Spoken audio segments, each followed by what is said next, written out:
When you're starting an engagement with Smartsheet, it's crucial to have the right amount of information for the implementation team.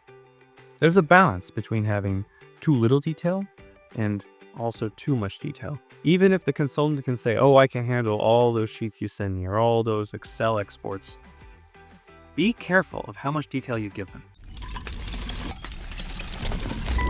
Today, we're going to talk about 3 tips on how to prepare for your implementation well.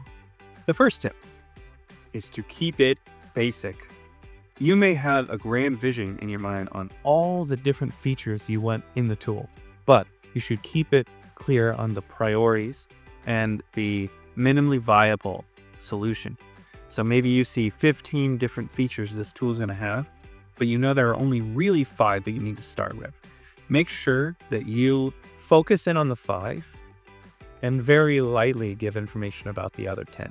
It's good for the consultant to have awareness of where your vision is going, but you want to make sure that you weight the time and focus on the things that need to be delivered first. If you give them all with the equal weight, then it's going to be difficult for the consultant to have the same priorities as you. Even if you say, oh, this is more important or something like that, if you end up spending 5 minutes about some feature that is way less priority, it's still going to be deeper in their mind on a nice to have or a thing that they want to show you first. If you end up spending more time on something lower priority, they're going to have a difficult time aligning with your priorities later on. Second tip, give context to the details that you provide. So if you're about to send a file, don't just say, hey, this is a file over this thing. Explain what the file does. Explain who uses it and how it actually works. So many times we're given files that we think we understand, and because no one gave us more detail, we learn weeks after that actually the file isn't used for the thing we think it is. The problem is that you may assume that consultant does the same work as you, but many consultants are exposed to so many different industries that it's hard for them to be completely aligned with what you mean. Apples don't mean apples in other industries necessarily. You need to make sure that you're giving more context to explain, hey, this is how we use it. This is what it's for in our business. And I'm not saying you need to have long paragraphs on how it works, but you do need the who, why, what, when, where information for them. Don't just throw it at them. They won't ask for more necessarily. That doesn't mean they don't need it. Finally, third tip, explain your solution in a flexible way.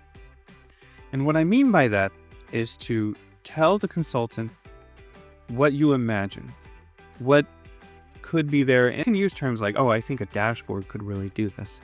But be careful when you try to put too much detail into that vision, especially in a tool that you're not familiar with yet.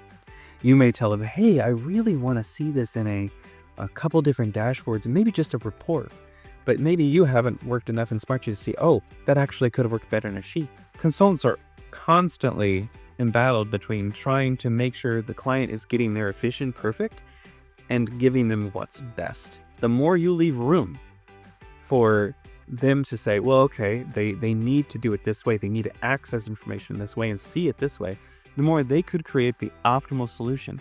And it may not be exactly what you're imagining, but when you see them show it, you'll say, oh, that's actually even better than what I wanted. I didn't know it could do that. The more you get specific, though, the harder it's going to be for them to share that type of information, because now they're actually going against you. If you said, I need it exactly like this, this, and this, you've made it very difficult for them to go create a different one, unless they say, okay, well, I want you to try to imagine this scenario. And when you set a certain expectation and you're paying for their time, it's hard for them to want to branch out far from that. Us consultants, we have to sometimes think about, okay, we may give some extra time just to plan this out, build an example that we think is really good for them. But sometimes we have to spend minimal time on it because we know it's not something they necessarily like.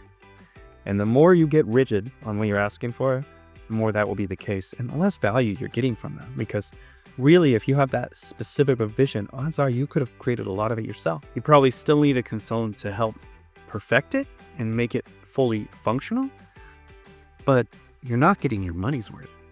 If you have questions on consulting beyond the comments below, feel free to reach out to us at viridiansolutions.co. We're happy to get on a call and discuss it with you free of charge.